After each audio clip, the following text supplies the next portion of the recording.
Ever wanted a pet that screams, "I'm filthy rich"? Medieval knights didn't settle for designer dogs, they went straight for lions. That's right, these armored warriors kept actual lions in their castles. Let's explore this absolutely wild flex. Back in medieval times, owning a lion wasn't just about having a cool pet, it was the ultimate power move.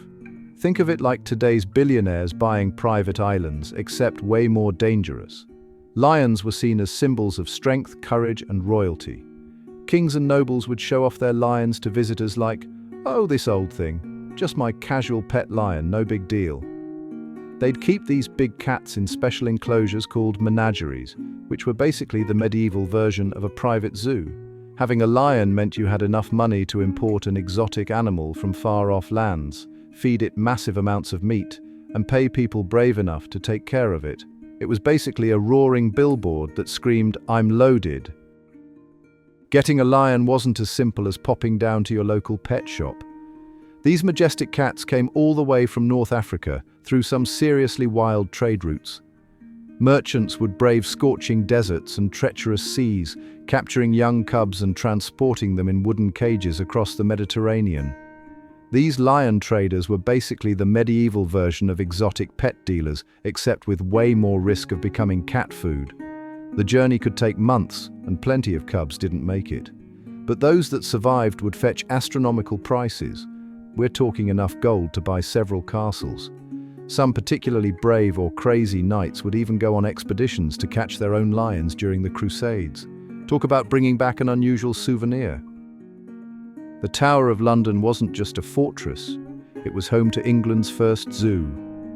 Starting in 1235, King Henry III received a pretty unusual housewarming gift: 3 lions from Holy Roman Emperor Frederick II. Henry loved these big cats so much he created a special area called the Lion Tower. The lions became such a huge hit that for centuries, every visiting dignitary had to make a stop at the royal menagerie. It was like the medieval equivalent of a backstage VIP pass.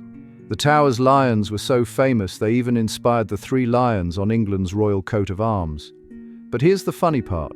The keepers had some wild ideas about lion care. They fed them dogs, yikes, and wrote in care guides that lions were scared of white roosters. I guess medieval zookeeping was still a work in progress. You think your pet's food bill is high? Medieval lion owners were dropping serious cash just on dinner time.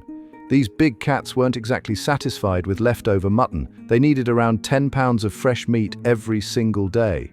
That's like feeding a small army. Knights would assign entire hunting teams just to keep their lions fed, and some castles even had special livestock pens full of sheep and cattle destined to become lion lunch. The really fancy lions got treated to exotic meats like deer and wild boar. And get this, during winter when hunting was tough, some castle records show they'd feed their lions dogs and even horses. Talk about an expensive hobby. One medieval account shows a single lion's yearly food cost more than a master craftsman's annual salary. You might wonder how medieval knights stopped their lions from turning the castle into an all-you-can-eat buffet. Turns out they had some pretty creative methods. They'd start working with cubs super young, hand-feeding them to build trust. The lions lived in specially designed pits or chambers with heavy iron gates. Medieval knights weren't completely crazy. They used these long metal poles with hooks to keep a safe distance during feeding time, kind of like modern zookeepers do. But here's the wild part. Some knights actually tried to train their lions using music and treats. There are stories of lions that would supposedly bow to nobles and walk on leashes. Though let's be real, these were still wild animals, and accidents definitely happened. More than a few overconfident lion keepers ended up as cat chow. Keeping a lion as a pet? Yeah, sometimes it went exactly as badly as you'd expect. Take the infamous incident at Carisbrooke Castle in 1375. A well-trained lion got spooked by a torch and decided to turn the Great Hall into its personal playground. Knights scrambling in full armor, servants diving behind tapestries, and one very confused lion having the time of its life. Or how about the London merchant who thought it'd be cool to walk his lion through the market? Spoiler alert, the vegetable stalls didn't survive. The craziest story? The Archbishop of York's lion that escaped and lived in the woods for 3 weeks, terrorizing local sheep and giving birth to legends of a demon cat. Turns out medieval lion ownership was about as safe as you'd imagine. Ever flipped through old medieval paintings and noticed how many knights posed with lions? It wasn't just random, it was the medieval version of an Instagram flex. These paintings were like the status updates of their time, showing everyone how brave and wealthy you were. Artists would paint knights casually lounging next to their lions, often making the cats look weirdly human-like. Seriously, some of these lions have faces that look like grumpy old men. The funnier part?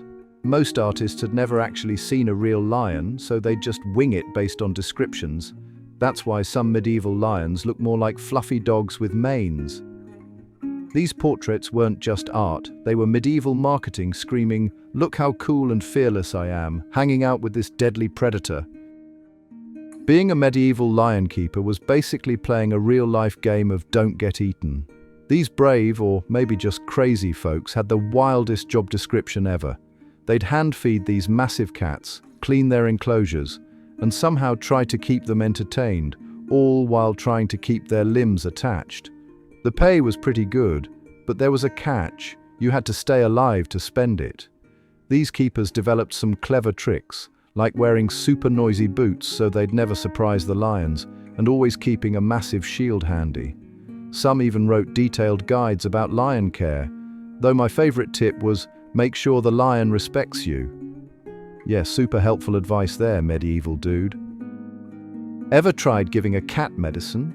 Now imagine that cat weighs 400 pounds. Medieval vets had their hands full treating castle lions. They mixed honey with herbs for sore throats, used wine-soaked bandages for wounds, and even attempted lion dentistry with really long tools. Their medical books had some wild ideas too. Got a depressed lion? Try feeding it a roasted chicken stuffed with gold dust. Lion's not eating. Maybe it needs a monkey to play with. While some treatments were surprisingly smart, like using maggots to clean infected wounds, others were just bonkers. My favorite was the cure for an angry lion, reading it poetry, because nothing calms a furious predator like a dramatic reading of medieval verse. By the late 1400s, keeping lions as pets started going out of style. Turns out having a giant murder cat wasn't the most practical status symbol. Several factors killed this wild trend. Castles were getting fancier, and nobody wanted their expensive furniture shredded. The Black Death made feeding lions super expensive. Meat prices went through the roof. Plus, a few too many nobles became lion lunch, which really killed the mood. Rich people started showing off with new trends like exotic birds and imported art instead. The last private castle lions in England were sold to travelling shows in the 1500s. Nowadays, the only lions left in British castles are the stone ones, way safer, and they don't need feeding. And that's how medieval knights flexed with actual lions. Pretty wild, right? If you enjoyed this roaring tale of medieval madness, smash that like button and subscribe for more historical shenanigans. Share with your friends. They need to know this existed.